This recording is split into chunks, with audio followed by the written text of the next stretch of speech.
quanto mais pessoas você tiver, mais você vai ter que olhar. Quanto mais olhar, mais você perde aquele tempo do que você é bom. Que foi isso que eu fiz na minha empresa. Deixei quem é bom fazer o que é bom. Quanto mais júnior for a pessoa, mais atenção você tem que dar. E quanto menos gestor você for, mais você tem que tomar cuidado com isso. Então traga pessoas boas, porque essas pessoas boas vão saber o que vão entregar. E aí você toma conta da cultura e de garantir para onde o barco está indo. Você tem que ser a pessoa que fala para onde o barco vai. Você não tem que ficar olhando se a pessoa está remando ou não.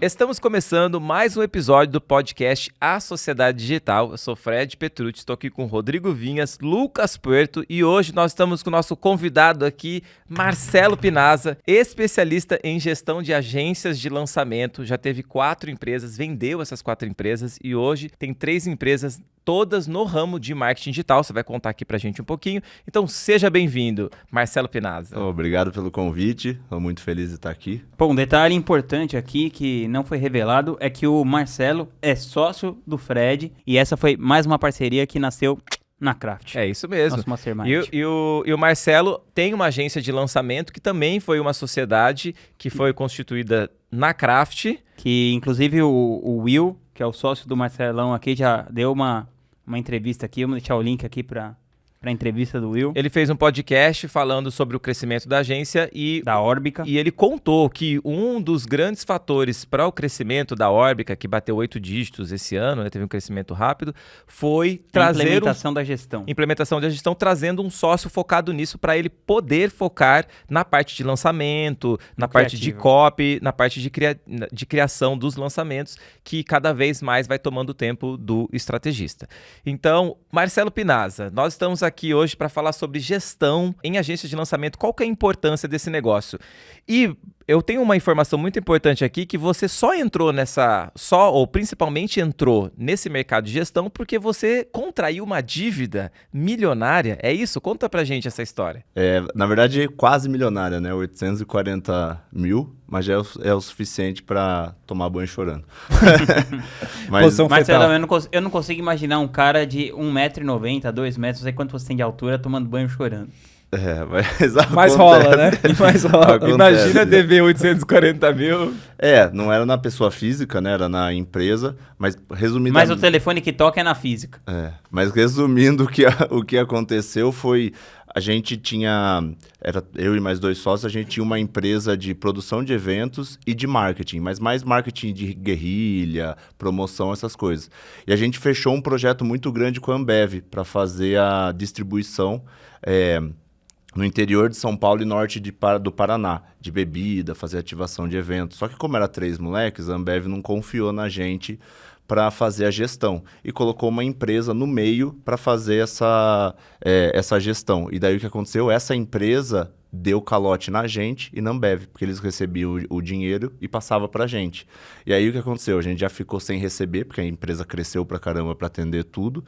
E paralelamente, a Ambev resolveu contratar a gente e pular a empresa, só que eles pagam em 180 dias, então isso foi acumulando. E como eu trabalhava com eventos também, o Vinha sabe bem disso, para você fechar uma data, 6, 7 meses antes, você já precisa dar o sinal, precisa pagar. E esse acúmulo foi acontecendo, só que eu não queria tirar ninguém da equipe. E aí o que aconteceu? Eu peguei um capital de giro, como toda a distribuição de bebida era na nossa conta, entrava muito dinheiro, porque entrava o dinheiro da bebida, a gente pagava a Ambev e distribuía. Então eu tinha um bom crédito para poder pegar financiamento, pegar empréstimo. E aí eu peguei o empréstimo, pagava, e aí o empréstimo acabou, e eu peguei um outro empréstimo para pagar a parcela dos empréstimos que eu tinha. Mas você pagava a Ambev? Eu não entendi. É porque era assim, eu fechava, por exemplo, o seu evento, e aí você me pagava 100 mil, eu pegava esse dinheiro e comprava a bebida da Ambev. Aí ela faturava no meu nome e eu entregava, eu era a distribuidora. Então entrava muito dinheiro, que não era meu efetivamente, né? Era só... Então isso ajudava a gente a conseguir, não sei se isso era bom ou ruim, mas aí a gente tinha um bom relacionamento no banco. E aí eu peguei um capital de giro para pagar as parcelas do outro capital de giro. E aí isso foi virando... Bola de neve. Uma bola de neve. E aí a gente conseguiu, tinha um relacionamento muito bom com os clientes, foi conversando, conseguiu depois de uns 4 anos meio que pagar tudo. Mas esse foi o ponto que que a gente decidiu, eu principalmente, que eu tinha que focar em gestão, focar em processo, para conseguir aprender. Só que daí, o que rolou? Eu comecei a estudar muito e centralizar tudo em mim. E aí começa a não dar certo também. Aí eu comecei a ficar atrás de produtividade, atrás de um monte de coisa, porque até então eu só estava aprendendo sobre processo, sobre meta. E eu descobri que eu conseguia trabalhar menos, aprendendo sobre produtividade, só que não necessariamente minha empresa tinha mais resultado. E aí que eu descobri que não é só meta, processo e trabalhar direitinho, que eu precisava aprender um pouco de gestão, um pouco de liderança, que as pessoas precisavam se desenvolver também. E foi a partir daí que eu comecei a desenvolver essa vontade de aprender mais por gestão. E como tudo que eu conquistei foi baseado muito na gestão e nesses trancos e barrancos, eu resolvi, depois de um tempo, quando eu entrei no marketing digital, trazer isso também, porque eu notei que era um mercado meio carente desse tipo de informação, né? Era o contrário, eu vivia num mundo de escassez, onde você trabalhava muito, você não queria nunca perder seus funcionários, porque dava muito trabalho, sempre as margens eram pequenas. No digital era o contrário, você mesmo sem gestão, sem nada, você tinha margem gigante. Eu falei, nossa, é aqui mesmo que eu vou ficar e não sair mais. E você aprendeu como gestão? Você foi fazer curso, livro? Cara, muitos livros, principalmente, né? Não tinha tanto conteúdo, assim. Fiz depois, aí já em 2018, aí eu já comecei a frequentar mais mentoria sobre gestão, né? Aprender com outras pessoas. Só que no começo foi nesse formato. Uma coisa que potencializou muito o meu aprendizado sobre gestão é que em 2012, a gente comprou uma franquia no final, e essa franquia, essa rede, eles eram empreendedores Endeavor, né? Que é esse é o grupo que ajuda a difundir empreendedorismo, e era tipo, as pessoas da Ambev estavam lá, e aí meio que recebi uma carga a mais sobre cultura, sobre gestão, sobre várias coisas que eu nem sabia que existia. Foi porque a gente meio que foi plugado nessa outra empresa e as coisas foram E você começou no digital em qual ano? Eu comecei no digital no comecinho de 2019, que eu ainda estava nas outras empresas. Daí no final do ano de 2018, uma amiga minha de faculdade, que é a Elisa, que foi a vencedora do primeiro MasterChef, ela tinha voltado da França e eu falei, pô, vamos lançar um curso. Já tinha ganhado o MasterChef? Já tinha ganhado uns 3 anos antes. E aí eu falei, pô, super tranquilo, é só gravar um curso e você não vai ter trabalho nenhum. O resto eu faço e aí é só rasgar dinheiro. É isso, tranquilo. Aí ela falou, não, lógico, estamos aí sem fazer nada. Aí eu comprei o fórmula de lançamento no mesmo mês. Ou seja, você não sabia nada, na real. Assim. Só de acompanhar, assim, né? Só de longe. Aí comprei a fórmula de lançamento. Aí a única exigência dela é, cara, o curso tem que ser bem gravado. Porque eu já tenho uma imagem, eu vivo de publicidade. Aí a gente gastou na época uns 80 mil para gravar o curso. Daí eu falei, não, tudo bem, eu pago isso aí. E aí, já no primeiro lançamento, um semente a gente já recuperou, já no primeiro mês. E aí, a partir disso, eu dei muita sorte, porque foi no comecinho do Pedro Sobral, né? Então, eu acompanhei a live 4, 5 e fui até o infinito acompanhando. Então, foquei bastante nisso de tráfego. E aí, a gente foi fazendo esses lançamentos. E aí, você fazia sozinho isso? Sozinho. Tudo sozinho? Tudo sozinho. Tinha especialista e fazia tudo sozinho? Gravava em casa mesmo com a câmera, editava, fazia tudo. Aí a única coisa que a gente terceirizou foi o canal do YouTube. Aí tinha uma produtora de São Paulo mesmo e gravava no final de semana. Aí o canal foi crescendo, a gente manteve essa produtora e depois começou a terceirizar os cortes, os Nutellas, essas coisas, só que com freela. Aí até que chegou no final de 2019... já tinha crescido, a gente já tinha vendido quase 1 milhão, acho que 1 milhão, a gente tinha que tomar a decisão, ou a gente montava uma equipe, estruturava, ou passava para outra agência fazer porque não estava dando conta. E eu já vinha, sei lá, de 12 anos montando equipe, eu falei, não vou fazer equipe. E aí entrei na Craft Blue do Vinhas para pedir ajuda, só que nesse momento eu decidi que não ia montar a equipe. Eu vi que, assim, pra gente montar a equipe, ela ia ter que se aproximar mais do marketing digital e eu mais do conteúdo. E meio que nenhum dos dois queria isso. Então, a gente vendeu, a gente é sócio, né? Vendeu não, né? Passou um pedaço para uma agência lançar, modelo normal. E aí eu falei pro Vinhas, Vinhas, agora eu não sei o que eu faço da mentoria, né? Porque eu não tenho mais nada. A Vinhas até falou, cara, se quiser eu devolvo o seu dinheiro, não tem problema. E daí eu falei, mas cara, tem posso eu mesmo me lançar, fazer alguma coisa assim? Ele falou, não, vamos embora. E aí, a partir daí, eu comecei a tentar fazer alguma coisa mais nessa área de gestão comigo mesmo, mas ainda tinha as outras empresas. Ó, o Will veio aqui e falar sobre o crescimento da empresa de vocês, que vocês bateram 8 dígitos esse ano, e a gente perguntou qual foi um dos grandes fatores que fez ele conseguir ter esse crescimento exponencial. Por quê? Porque vocês têm esse resultado com apenas 8 colaboradores. Então, é um resultado no marketing digital. A maioria das agências que bate 8 dígitos tem 20, 30 colaboradores. Eu acho que eu nunca vi nenhuma com menos de 10, por exemplo, fazendo esse resultado. Para vocês fazerem isso, ele falou que foi a sua entrada entrar com um sócio. E ele bateu nessa questão de ter uma pessoa que olha para isso. Como que você vê que a gestão muda o jogo, acelera o crescimento de uma agência de lançamento ou de um estrategista, especificamente falando? E só para entender assim na história, por que você não quis montar a equipe naquela época e o que mudou na sua cabeça que depois você quis montar essa equipe com o Will? Eu acho que é um pouco do modelo que estava se formando ali. Porque ali, se eu fosse montar a equipe, eu ia ter que ser o estrategista, eu ia ter que ser várias coisas. E eu ia ter que me aprofundar muito. Era um acúmulo de funções. Isso. E tem o lance da sociedade também. Tanto que no final de 2019, antes de tomar essa decisão, eu levei a Elisa no FL ao vivo. Eu falei, se a gente vai montar mesmo uma equipe, a gente já era sócio, mas eu quero que, tipo, não dá para eu tomar todas as decisões sozinhos. Então eu preciso que você entenda um pouco. E não é a pegada dela, aquilo.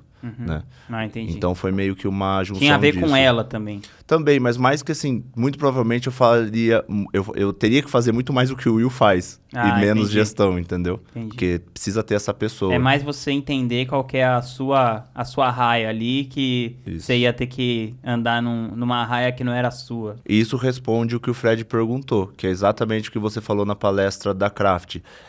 O maior talento é você descobrir qual é o seu talento. E o que a gestão faz? A gestão é basicamente o que você faz com os seus recursos. Então alguém precisa trazer recurso e alguém precisa garantir que esse recurso vai ser usado da melhor forma. Por quê?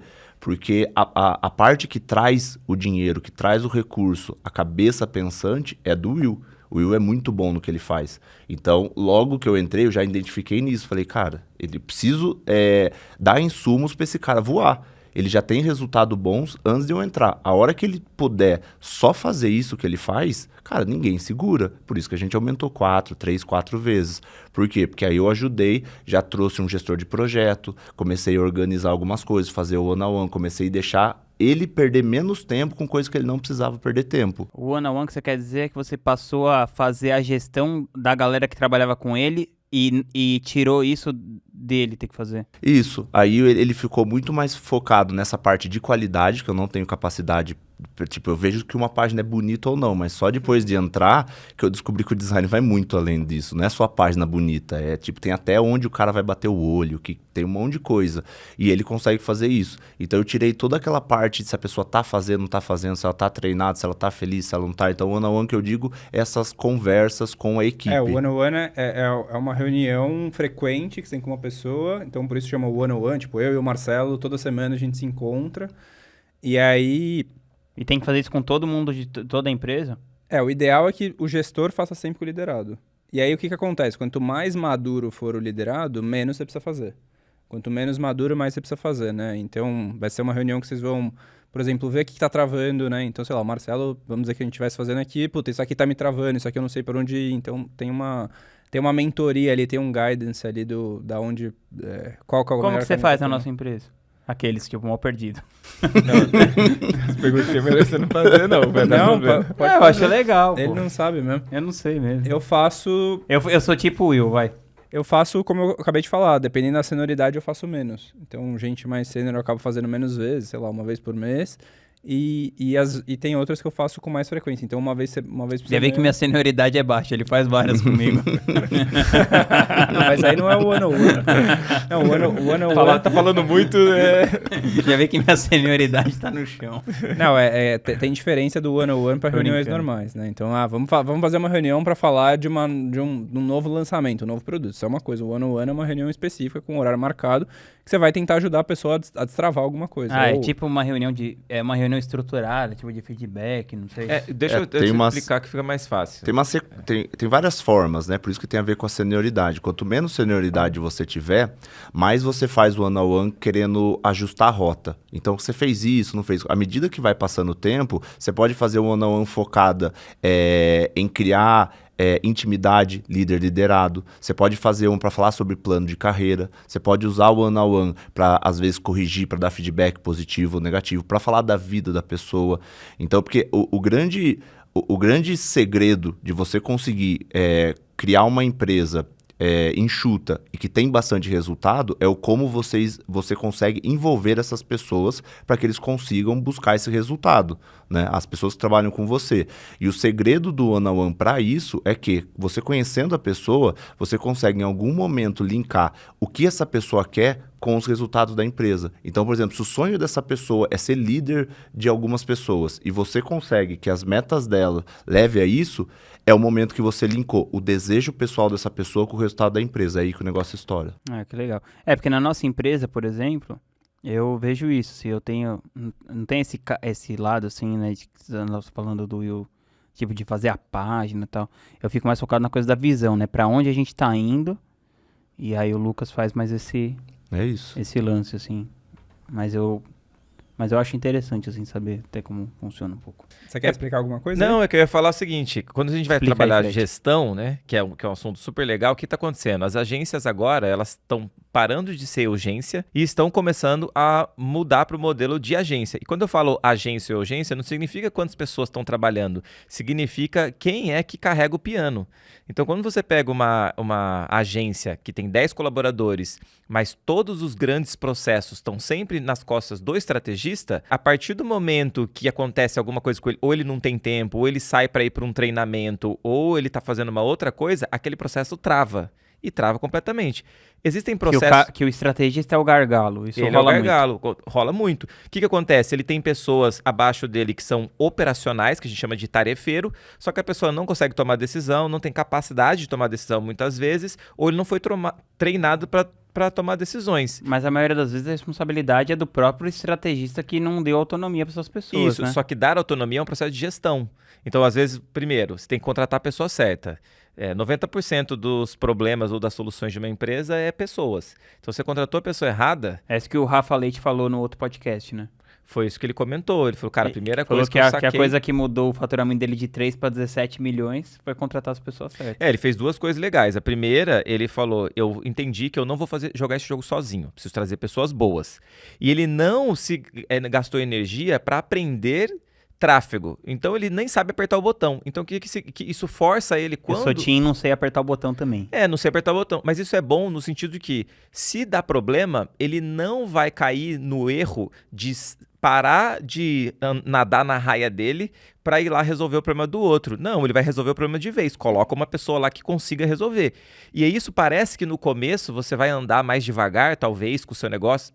Os lançadores que nos ouvem, a maioria aprende tráfego, copy e tudo mais. Não tem problema, mas o problema é você não ficar especializado no seu talento, né? Que é o que você fala. Então, essa é uma parte, contratar certo. A segunda é ter tempo para desenvolver. Só que se eu estou fazendo lançamento, escrevendo copy, fazendo tráfego, caçando especialista, desenvolvendo especialista, que horas que eu vou ter tempo para sentar, para conversar com um funcionário de um negócio que não tem um resultado prático? Cara, eu só quero saber da vida dele, eu quero saber os sonhos de vida. Pergunta para quem está ouvindo aqui, você sabe os sonhos de vida dos seus funcionários? Você sabe o que eles sonham para a vida deles? Você conhece se eles têm filhos, se eles têm cachorro, se eles querem viajar para algum lugar? Então, esse tipo de coisa você só consegue se você tiver tempo. Ou até mais simples, saber de todas as funções que o seu colaborador faz na sua empresa, qual que ele mais gosta.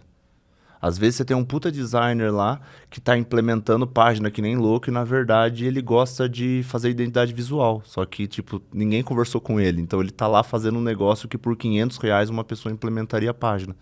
E você tá, tipo, drenando a energia de um cara que é muito bom. E aí, não é que ele não vá fazer por aquele momento, Sim. Mas tem um momento que ele não vai aguentar mais. Então, você trabalha um plano de carreira para ele ir crescendo, desenvolvendo as habilidades e depois... futuramente você tenta encaixar ele só naquilo que é o melhor. Quando você encaixa ele no lugar onde ele entrega o melhor resultado, onde ele tem uma curiosidade natural por crescer aquilo, por desenvolver, isso ele faz sozinho, ele se torna aquele colaborador sênior, que é o que a empresa do Marcelo e do Will fazem muito bem, com 8 colaboradores conseguir fazer 8 dígitos com 3 especialistas. Como que faz isso? Pessoas muito boas, cada um no seu quadrado. É porque você não perde o tempo validando a parte técnica. Ó, só Porque pra, assim, sempre só pra vai tá deixar bom. claro, 8 dígitos é mais de 10 milhões de faturamento por ano. Isso. E aí, quando você tem uma pessoa sênior, você não precisa ver se ele fez bem ou não. Você vai focar em outras coisas. E eu acho que isso de... Que seria o que as outras coisas? No desenvolvimento mesmo. Cara, o que você precisa aprender? Como eu vou melhorar algum comportamento? Às vezes o cara é super bom, mas não trabalha bem em equipe. Então, senão você perde muito tempo vendo... Quando a pessoa é muito júnior, por exemplo, a pessoa subiu uma página. Aí você acha 200 erros na página. A página tá feia. O botão tá estranho. E assim, esse tipo de preocupação drena muito tempo do especialista. Do especialista não, do estrategista. Por quê? Porque o especialista vai falar com quem? Vai falar com ele. Então, esse tipo de coisa. E a gente não foi acostumado a pensar em gestão. Então, a gente não faz isso. Isso é muito por conta do como... de ser um mercado novo. Porque vocês estão no mercado há bastante tempo. Antigamente, você quase nem precisava produzir conteúdo, você seguia o fórmula de cabo a rabo e tinha resultado, com pouquíssimo conteúdo, só fazendo. Daí o que aconteceu? Você não precisava saber muito de gestão. E aí eu até brinco que é o mito do estrategista digital, né? Quando a gente monta, sei lá, uma padaria, você vai lá, abre um CNPJ e aí você virou um empresário. Aí você vai procurar Sebrae, vai procurar essas coisas que validem o fato de você ser um empresário. Agora, quando você abre uma agência, você abrir um CNPJ, você não se intitula um empresário, você se intitula um estrategista digital. Então, você vai procurar Érico Rocha, Ícaro, Ladeirinha, você vai procurar outras pessoas que são excelentes na parte de venda, na parte de estratégia, mas cada vez mais a sua empresa vai se afastando da gestão e vai virando cada vez mais uma empresa focada em receita, né? Então, esse é um problema. É um negócio, não uma empresa. Exato. E aí começa a ter esse... Só que antes isso funcionava super bem, porque você tinha tanta receita que não faz diferença. Sai contratando, paga mais caro, uma hora a conta fecha. Não, o Facebook era 3 vezes mais barato há 5 anos. Isso. E você, como tinha pouco conteúdo, você não precisava de uma super estrutura. Qualquer página feita em algum programa automático, cara, você não postava nada em nenhum lugar. O CPL já trazia a gente. Nas primeiras do English Yourself, a gente postava 2 vezes por semana e só. Esse era o conteúdo da semana. Isso era em 2017. 17. 4, 5 ali anos atrás. meio final de 2017. É muito mais fácil de acertar, porque você não tem tanta demanda. Só que hoje em dia, tendo que vários canais, TikTok, não sei o que lá, YouTube, Facebook, Instagram, começa a crescer. Você precisa de muito... Você não pode mais só apertar o botão, você precisa entender a ferramenta. Então, esse tipo de coisa, esse problema que a gente está tentando resolver agora. Porque como que eu trago a importância da gestão para um mercado que nunca olhou para isso? E porque essas pessoas começaram a sofrer isso sem saber o que está sofrendo. E aí, tipo, como que eu resolvo? Resolvo com checklist, resolvo com processo. Mas, cara, isso é pílula mágica, isso não funciona. Entendeu? Óbvio que funciona em alguma medida, mas hoje você tem mais checklist e processo vendendo do que qualquer outro curso de gestão. Só que o que faz uma empresa faturar bastante, que é isso aí que eu falei de recurso, né? Você entender de contratação, entender também de processo, entender do seu negócio e das pessoas que trabalham com você. E entra toda aquela parte de cultura, né? Missão, visão e valores que são importantes e que hoje são super negligenciados, né? Essa parte de gestão, acho que ela acaba entrando um pouco naquele... Não sei se você já viu nesse quadro, né? As pessoas tem coisas que as pessoas sabem que existem e que elas sabem fazer. Tem coisas que elas sabem que existem, mas não sabem fazer, né? A gestão, acho que às vezes ela entra no desconhecido e que a pessoa não sabe o que tem que fazer, né? Então, como a experiência inicial geralmente é muito ruim, né? Se você não sabe o que você está fazendo, você vai contratar uma pessoa, vai te dar muito mais dor de cabeça, né? Você acaba dando um passo para trás, que é... beleza, vou continuar fazendo tudo sozinho, é muito mais fácil, né? Porque o começo, se você não sabe contratar, não sabe dar feedback, não sabe delegar, não sabe treinar, a coisa vai ser muito mais complexa, né? Então, ela acaba passando por um período que ela tem que continuar fazendo as coisas que ela já fazia, mas treinar essa pessoa, né? Então, assim, e eu acho que isso, na verdade, é normal, né? Você acabou de contratar uma pessoa júnior, que não sabe exatamente o que fazer, o começo vai ser pior. Só que tem um livro que eu gosto muito de gestão, que é o do Andrew Grove, né? Que é o CEO da Intel, que é o Administração de Alta Performance, acho que esse é o nome em português. que ele fala que a gestão é uma ferramenta de alavancagem. Então, assim, sei lá, você fazia tudo lá no começo, né? Você editava vídeo por 10 horas por semana, por exemplo. Aí você pega uma pessoa, contrata uma pessoa, ensina essa pessoa, você vai passar 1, 2 horas por semana ensinando essa pessoa, treinando, fazendo um one-on-one, e essa pessoa vai passar 40 horas da semana dela editando vídeo. Então, assim, você consegue, com muito menos esforço que você tinha, ter um resultado muito maior. Obviamente, se você contratou direito, se você está treinando essa pessoa, se está dando feedback. Então, assim, acaba sendo um jeito de você conseguir ter muito mais resultado, mesmo que o começo seja um pouco pior, né? Se a pessoa não sabe como fazer e tudo mais, mas, assim, no longo prazo, não tem como... Assim, beleza, você pode querer ter uma empresa muito enxuta e tal, é uma escolha, mas se você realmente quer crescer o seu negócio, quer tá buscando mais receita, é importante que você pense em gestão, mesmo que não seja você que traga alguém que faça esse papel, porque é isso, os negócios eles precisam de mais pessoas, né? A gente precisa de gente... administração de recurso, né? Exatamente. O problema é que no mundo físico, se você não fizer gestão, você não tem lucro. E aí você vai procurar, cara, como eu tenho lucro? Não é à toa que, né, cada 10, 6 fecham. Então você procura como ter lucro. No mercado digital, esse problema nem sempre existe. Então a pessoa nem procura. Ela só vai procurar não quando ela não tem lucro, quando tem algum problema, quando ela não aguenta mais trabalhar. Ou quando ela está deixando muita oportunidade de lado. Aí ela vai procurar. Só que isso não é no começo, né? Muitas vezes a pessoa tenta de tudo. Antes de descobrir que ela precisa otimizar os recursos e ter pessoa melhor para ela gastar mais o tempo dela no que é bom, ela vai tentar outra estratégia de lançamento, ela vai tentar desafio de 60 dias, ela vai tentar perpétuo, ela vai tentar de tudo, porque ela não acha que o problema é a gestão, que é o tempo dela. Ela vai tentar alguma outra estratégia porque está dentro disso que você falou, dentro dessa parte que ela sabe que dá para resolver, porque a outra provavelmente é desconhecida para ela. Agora, Marcelo, o Will veio aqui e fez uma propaganda que a vida dele mudou radicalmente com a sua entrada. Eu queria saber, assim, quais foram as principais mudanças... Ah, tá, e complementando, um mês atrás eu estava vendo... Eu não lembro a propaganda. Como é que foi a propaganda, Fred? Conta aí.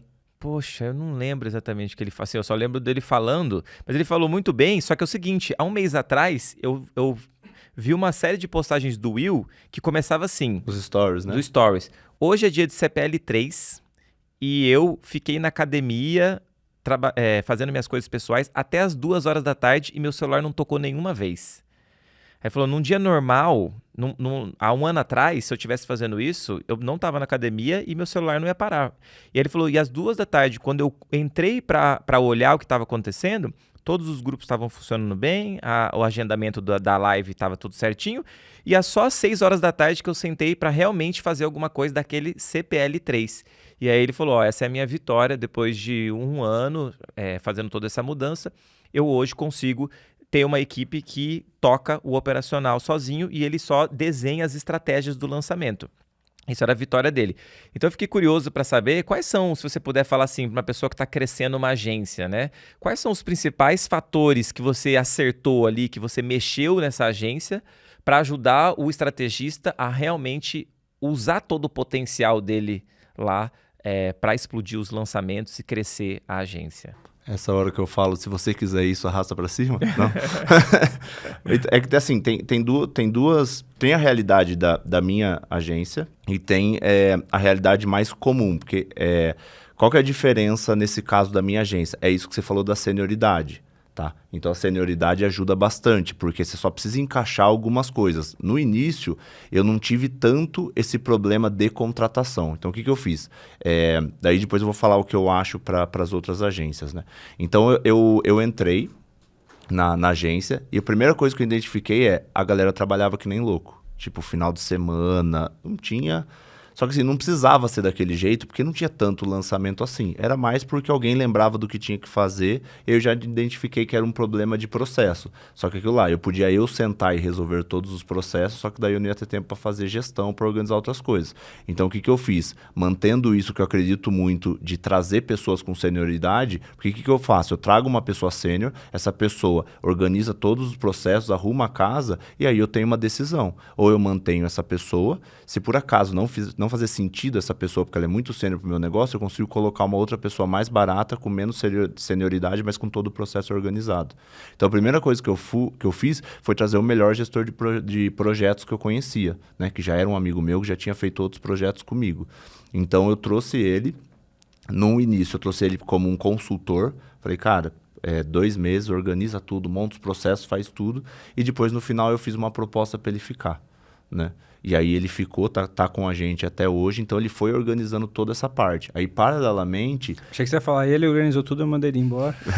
Não. E aí, paralelamente, eu fui conversando com as pessoas, fui pensando um pouco na cultura, fui vendo como a galera gostava de trabalhar, organizei divisão de lucro, organizei salário, comecei a fazer esse tipo de coisa para deixar as pessoas mais à vontade de ficar ali.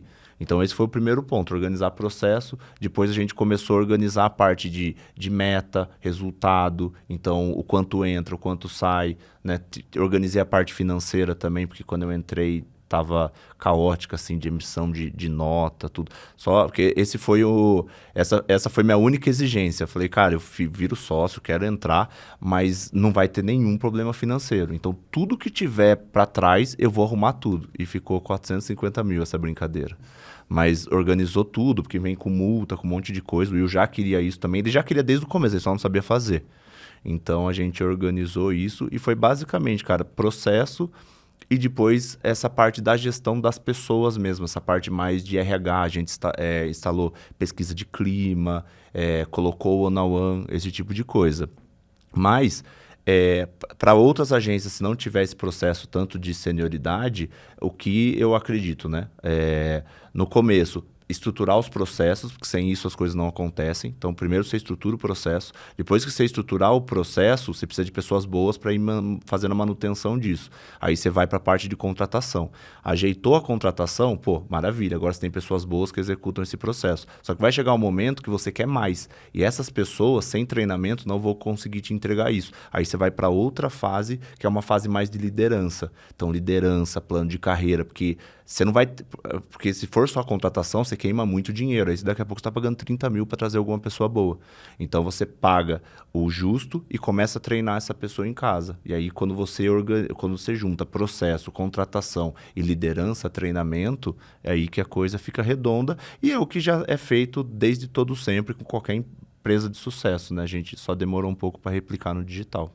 E acho que desculpa, não, pode acho que esses 2 pontos, né, tanto a gestão quanto o financeiro são 2 pontos muito negligenciados, né, acho que é um pouco do que a gente estava falando, né, a pessoa tem um negócio, mas ela não tem uma empresa, né, ela não pensa em realmente em uma perpetuidade, num longo prazo, né, ela tá pensando, puta, quanto eu boto de dinheiro no lançamento, quanto eu sobra, quanto que eu tenho que pagar para minha equipe.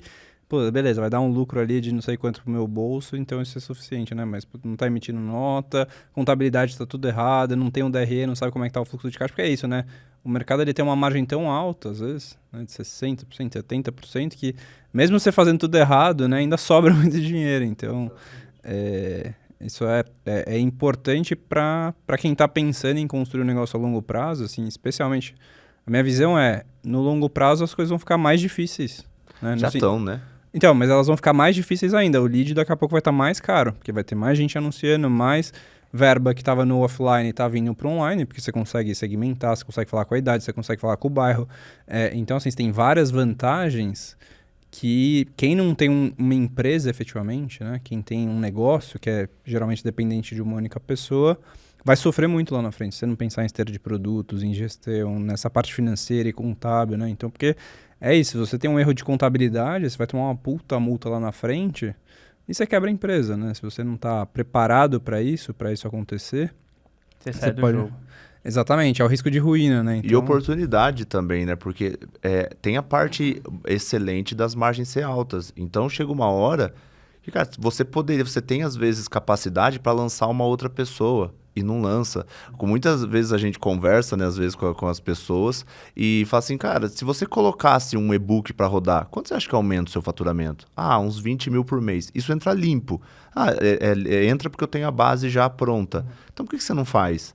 Porque a pessoa não tem tempo, né? Porque tá com outras coisas. Então, do mesmo jeito que tem a parte de ruim de você ter tanto resultado que você negligencia, a oportunidade também tá aí. Porque qualquer coisinha, qualquer iniciativa, um perpétuo que você coloca para rodar, um lançamento que você estrutura um pouco melhor, porque você sentou para desenhar, que daí entra essa história de temático e tudo mais, tudo isso exige tempo. E esse tipo de ajuste que você faz te dá muito resultado. Então, não é só a parte do medo de fazer alguma coisa errada e quebrar a empresa, mas tem o tanto que você está deixando também de ganhar de dinheiro na outra ponta, né? Essa é a maravilha do digital, né? Total. Mas um dos maiores desafios da agência é quando você começa a crescer, ser estrategista e ser gestor não é a mesma coisa. Então, o cara, quando você é estrategista, é uma pessoa que aprende processo de lançamento. A pessoa sabe fazer lançamento, ela é muito boa nisso. E esse é o primeiro desafio de todo estrategista ou especialista, né? Você tem que aprender a lançar. Só que depois que você aprendeu esse processo, você quer contratar uma equipe para você não ter que mais fazer o operacional do negócio. Qual que é o problema? O problema é que na hora de contratar, a gente não está acostumado, na gestão a gente diz que o ciclo é assim. Primeiro eu começo contratando as pessoas que eu gosto. Eu gosto de você, eu te contrato. Eu contrato meu pai, minha mãe, minha tia, minha avó, né? Então é isso que a gente vê, quem está começando, contrata os amigos, o primo, todo mundo ali. Só que depois de um tempo com aquela pessoa, você começa a perceber que apesar de você gostar dela, ela não é competente para aquela função. Ela não sabe mexer no Excel direito, ela não sabe mexer na ferramenta. Então ela não tem aquele domínio. E aí você fala, bom, vou demitir agora, quem são meus amigos, minha família, quem eu gosto, e vou contratar pessoas competentes, que consigam realizar aquela função. E daí você descobre que quando as pessoas são muito competentes, só que você não gosta de trabalhar com elas. Então você tem outro problema aqui agora. Então como que você faz? É a terceira vez que você contrata direito. Você contrata pessoas competentes e que você gosta de trabalhar. Então é aí que você forma uma cultura boa. Onde essas pessoas estão? Onde essas pessoas estão? Essa é a última pergunta, né? E aí a pergunta para você, Marcelo, hoje existe um desafio que o marketing digital ele cresce muito rápido. Desculpa, acho que tem uma regra que eu sigo que é, você nunca pode contratar alguém que você não pode mandar embora. Eu tava pensando nessa regra também, que essa aí eu sigo. Explica essa aí, porque a maioria das pessoas não começa assim, né? Porque assim, se você contrata a sua mãe para cuidar do financeiro da sua empresa, porque ela trabalhou em algum lugar e tudo mais... Meio tenso mandar a mãe embora, né? Exatamente. Aí você vai passar Mãe, tá demitida. Aí você vai passar Tem o uma Natal, mentorada que fez imagina, isso, né? demitiu a mãe. Mas depois contratou de novo.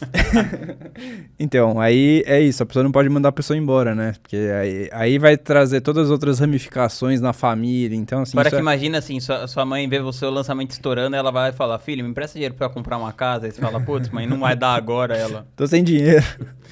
Aí você fala, mãe, tô meio sem grana, aí ela olha lá o seu saldo, tipo... Então... Fala, tá nada, tô vendo aqui sua conta. Então sempre evitar que você entre nessas situações delicadas, né? Tem muita questão de herdeiro também, recentemente tá saindo. A dificuldade de você conseguir passar, né? Hoje até se coloca em contrato que os herdeiros nem podem entrar mais em algumas empresas, já corta... Sim. Não, é uma complexidade bem grande, né? A sucessão empresarial, né? O Flávio Augusto fala muito que toda empresa nasceu para ser vendida ou ela vai ser vendida lá na frente por 1/10 do que ela vale, né? Então, assim, essa questão também é super importante. É muito difícil de você conseguir organizar a sua empresa para isso acontecer de uma maneira O problema simples. de você contratar um parente é porque ele afeta a sua tomada de decisão do que é melhor para a empresa. Você para de pensar no que é melhor para a empresa e você começa a pensar como que eu faço para manter essa pessoa feliz. Então, às vezes, aquela pessoa não está performando, ela não está... imagina você coloca lá sua mãe no suporte.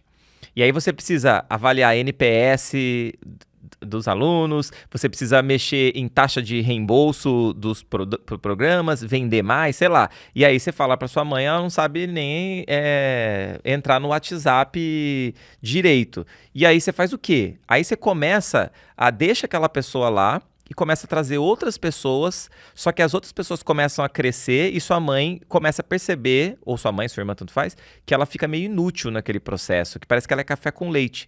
Qual que é o problema disso? Você cria uma cultura de permissividade de ter uma pessoa que é café com leite ali no grupo. E os outros começam a falar, tá, mas peraí, ela ganha o mesmo que eu, às vezes ganha mais que eu, só que faz metade do meu trabalho, aí você cria uma confusão na cabeça das pessoas, que é o que a gente fala de meritocracia, esse tipo de coisa. Então você mexe na cultura. E aí eu gasto energia pensando num colaborador, na mãe, no pai, no irmão, só que eu não estou pensando no que é melhor para a empresa. Para a empresa é melhor ter o NPS certinho, é melhor você... E se fosse um colaborador, você ia botar pressão para esse cara entregar o resultado no tempo. Então isso se acaba mexendo ali no resultado da empresa. Então isso é muito ruim, né? Um dos pontos da cultura da Netflix, lá eles têm lá o deck deles, que é super famoso na internet, para quem quiser procurar. Deck de cultura da Netflix, eles falam assim, nós somos um time. Um time de estrelas, mas não uma família, né? Isso tá dentro do deck de cultura. A gente não tem essa preocupação de, meu pai, não sei o quê. A gente tem uma relação de trabalho, né? A gente precisa, do mesmo jeito que um jogador de futebol lá vai jogar com outras pessoas muito boas também, você precisa conseguir performar bem em grupo e tal. Então, assim, não é uma questão...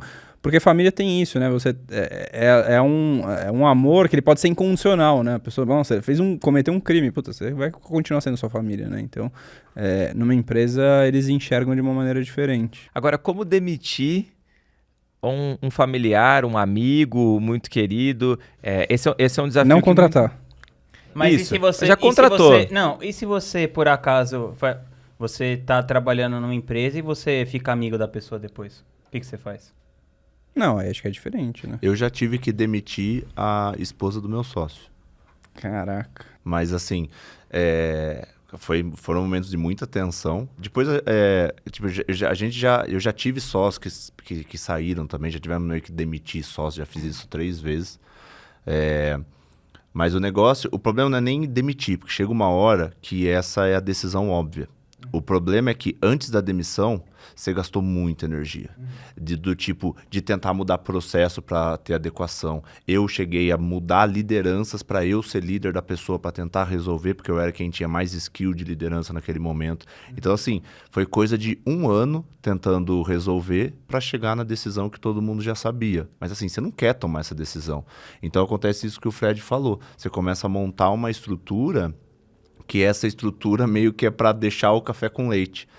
E aí que é tão importante a cultura. Por quê? Porque a cultura ela já vai barrar isso desde o começo, né? No nosso caso, a gente é uma agência que é focada na parte visual. Tudo nosso é bonito. Qualquer coisa. Desde a planilha financeira até qualquer coisa. Esse é o viés que a gente usa. Então, na hora que eu vou contratar, a pessoa para ela não pode ser tudo bem uma página meia boca. Ou até se meu gestor de projeto, quando vai fazer as apresentações, ele faz a apresentação super bonitinha. A planilha de tráfego das coisas tem que ser um negócio, porque a gente acredita que o visual ajuda a passar uma informação. E se você vai fazer uma planilha financeira, qualquer coisa, você está passando uma informação. Então, a gente é muito focado nisso. Então, como isso é importante, na hora que eu vou trazer as pessoas, esse é um dos pontos que eu vou validar. Esse é um de 5 pontos. Então, quanto mais você tiver isso, mais fácil vai ser você não cair no erro de trazer uma pessoa que não se adequa. Depois que essa pessoa entrou, cara, você vai usar esses mesmos argumentos para desligar. Só que não é fácil esse tipo de decisão. Assim, não tem uma fórmula para fazer isso. Todas as vezes que eu fiz, que tive que desligar ou trocar sócio, foi sempre baseado no jeito que eu gosto de resolver as coisas, que é baseado em dados e fatos. Então, tipo, de mostrar, cara, você não fez tal coisa, você não fez tal coisa, isso aqui é isso. E nessa pessoa, né, que era a esposa do meu sócio, ela era uma das nossas melhores colaboradoras. Era uma máquina de entregar. A máquina, só que o problema era comportamental.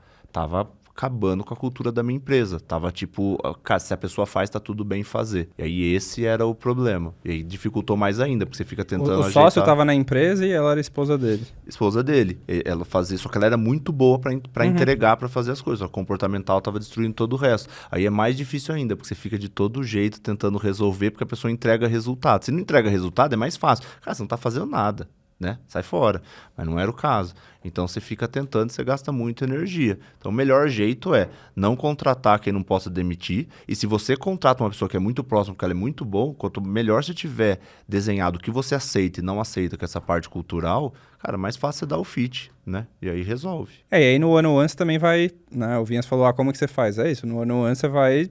Tipo, puta, isso aqui, meu, não tá seguindo a nossa regra e tal. Então, você tá passando do limite. E aí você vai... O problema é o seguinte, quando você contrata uma pessoa... Assim, ó, por que você traz uma pessoa na sua empresa? Ela tem que vir para multiplicar. Se ela vier só para somar, ela é um funcionário que não vai ter tanta produtividade. O melhor é quando você junta 2 pessoas e 1 mais 1 não é 2, 1 mais 1 vai ser 10 ali. Esse é o melhor tipo de pessoa para você trazer. O problema é que tem pessoas que somam, tem pessoas que multiplicam e tem pessoas que subtraem. A pessoa entra, ela começa a cagar no processo, ela começa a travar o comportamento, ela começa a prejudicar. Isso já é um erro. Agora, o segundo problema que eu vejo é o seguinte, às vezes a pessoa que você contratou, ela só vai levar a sua empresa até um certo ponto. Então, o que o Rafa Leite contou no outro podcast, se você não ouviu, assista para você saber, ele chegou no segundo ano da empresa dele, que já tinha crescido para 3 milhões, ele estava com 12 colaboradores, ele tomou a decisão de demitir todo mundo de uma vez só. E essa é uma decisão difícil. Ele falando, parece que foi uma coisa super fácil de fazer, mas assim, se ele contar a história, com certeza foi super difícil fazer isso. Mas ele sabia que era o que ia fazer ele ir para o próximo nível do negócio dele. Então, isso é mais difícil ainda.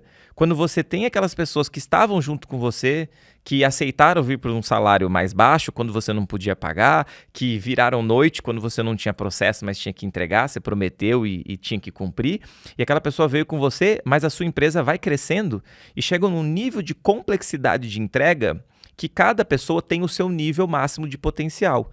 E vai chegar num nível da escadinha lá que a pessoa daqui eu não passo. Ou passa e vai demorar muito, ou não passa. E aí, às vezes você não pode esperar todo esse tempo. E aí você precisa desligar essa pessoa da sua empresa. Esse é um outro desafio que todo expert, né, ou agência que está crescendo equipe vai passar por essa fase. De contratar um colaborador que é ótimo, que é na sua casa, que fazia tudo por você. Mas agora, para a nova complexidade do negócio, a pessoa não vai conseguir entregar.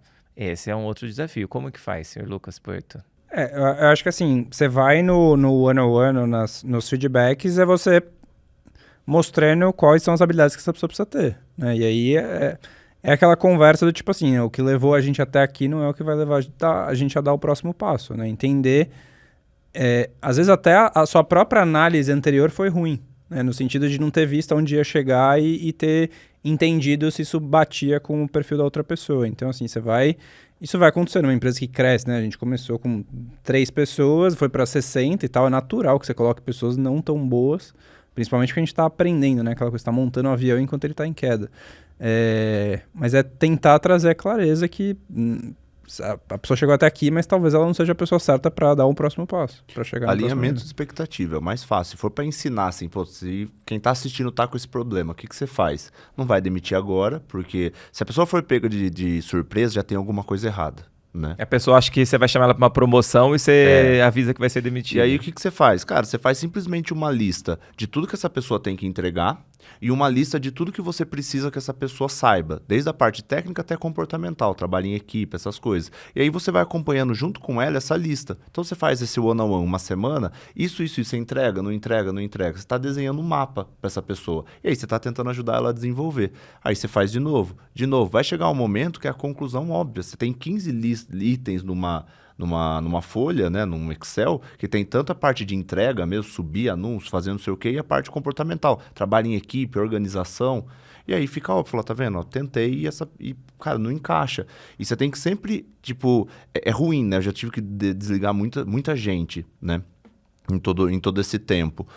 E é sempre muito ruim, mas você tem que imaginar que você tá fazendo não só um bem para as pessoas que trabalham com você, do que para essa pessoa, porque todo mundo é capaz e todo mundo pode se enquadrar em algum lugar. Você não desligando essa pessoa, você está se enganando ela. E aí você está ancorando o resultado da sua empresa numa pessoa que não está entregando resultado, você está prejudicando todo o grupo e você está prejudicando essa pessoa, porque ela pode se desenvolver em outro lugar. Então, na verdade, por uma falta de coragem sua, você está prejudicando todo mundo. E tem diversos exemplos de pessoas que saíram de empresa minha e tá se dando muito bem em outro lugar. Inclusive, eu tenho sócio que a gente desligou por alguns motivos, né? Tipo, e que a pessoa tá voando depois disso.